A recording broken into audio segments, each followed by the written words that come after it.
نحمدہ و نصلی علی رسولہ الکریم، اما بعد۔ سامعین اکرام، ہماری گفتگو کا محور ہے کہ قربانی کا جانور کس طرح کا ہونا چاہیے۔ تو اس بارے میں یہ شرط ہے کہ قربانی کا جانور مسنہ ہونا چاہیے۔ یہ شرط اونٹ میں بھی ہے، گائے، بیل، بھیڑ، دمبا، بکری، یہ سب جانوروں میں شرط ضروری ہے۔ جو جانور مسنون ہیں، قربانی پہ لگ سکتے ہیں، ان کے لیے یہ شرط ہے کہ ان جانوروں کا مسنہ ہونا چاہیے۔ اس بارے میں ایک حدیث مبارکہ آپ کے سامنے پڑھتا ہوں۔ یہ حدیث مسلم شریف کے اندر آتی ہے۔ حدیث نمبر بھی نوٹ فرما لیجئے، 1963۔ حدیث کے راوی حضرت جابر بن عبداللہ رضی اللہ تعالی عنہ ہیں۔ وہ بیان کرتے ہیں، قال رسول اللہ صلی اللہ علیہ وآلہ وسلم، کہ رسول اللہ صلی اللہ علیہ وسلم نے فرمایا، لا تذبحوا الا مسنۃ، کہ تم مسنہ کو ذبح کرو۔ قربانی کے لیے ضروری ہے کہ جانور کا مسنہ ہونا۔ اب سوال یہ پیدا ہوتا ہے کہ مسنہ کس سے کہتے ہیں؟ تو اس بارے میں اہل علم کا اختلاف ہے، دو رائے ہیں اس بارے میں۔ پہلے یہ بعض نے لکھا ہے کہ مسنہ اس جانور کو کہتے ہیں جس کی عمر 1 سال ہو چکی ہو۔ انہوں نے بھی یہ سہولت کے لیے بیان کیا ہے کہ اس کی عمر 1 سال ہو گئی ہو۔ اور دوسرا قول یہ ہے، بعض اہل علم نے لکھا ہے کہ مسنہ اس جانور کو کہتے ہیں جس کے سامنے والے یہ 2 دانت ثنایا۔ ایک روایت میں آتا ہے نصب الرایہ کے اندر، فرمایا ضحوا بالثنایا، کہ تم ثنایا کو ذبح کرو، ثنایا کی قربانی کرو۔ تو کہتے ہیں ثنایا کہتے ہیں اوپر والے 2 دانتوں کو، یہ جو بڑے دانت ہوتے ہیں۔ تو مسنہ اس جانور کو کہتے ہیں جس کے اوپر والے یہ 2 دانت ایک بار گر جائیں، پھر جب دوبارہ اگے تو اس جانور کو مسنہ کہتے ہیں۔ یہی بات راجح ہے۔ اب آگے سوال یہ پیدا ہوتا ہے کہ اگر انسان کو مسنہ نہ ملے تو پھر وہ کیا کرے؟ اگر اس کو مسنہ جانور نہ ملے تو وہ پھر کیا کرے؟ تو اس بارے میں بھی شریعت اسلامیہ نے ہماری رہنمائی کی ہے۔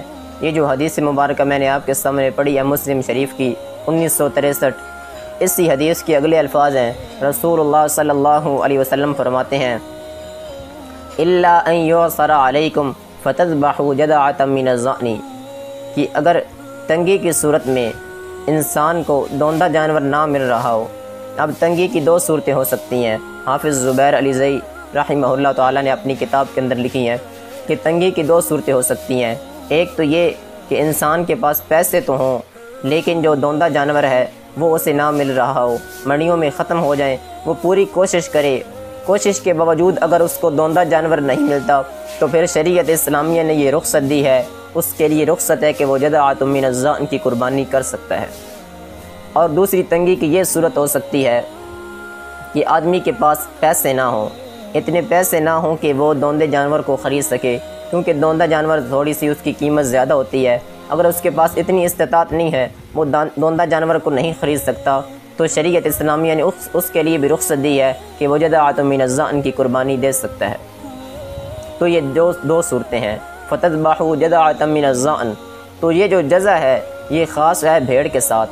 رسول اللہ صلی اللہ علیہ وسلم نے جو یہ فرمایا فتذبحوا جذعۃ من الضأن، تو یہاں قید لگا دی کہ جو جزع کی قربانی کی جائے گی وہ جزع بھیڑ سے ہوگا، نہ کہ کسی اور جنس سے ہوگا۔ امام ترمذی رحمہ اللہ تعالیٰ فرماتے ہیں، قد اجمع اہل العلم الا یجزع الجزع من المعز وقالوا انما یجزع الجزع من الضأن۔ فرماتے ہیں کہ اہل علم کا اس بات پہ اتفاق ہے اور اجماع ہے کہ جو جزع ہے وہ بھیڑ سے ادا کیا جائے گا، جو جزع ہے وہ بھیڑ سے ادا کیا جائے گا، نہ کہ بکری سے اس کی قربانی دی جائے گی۔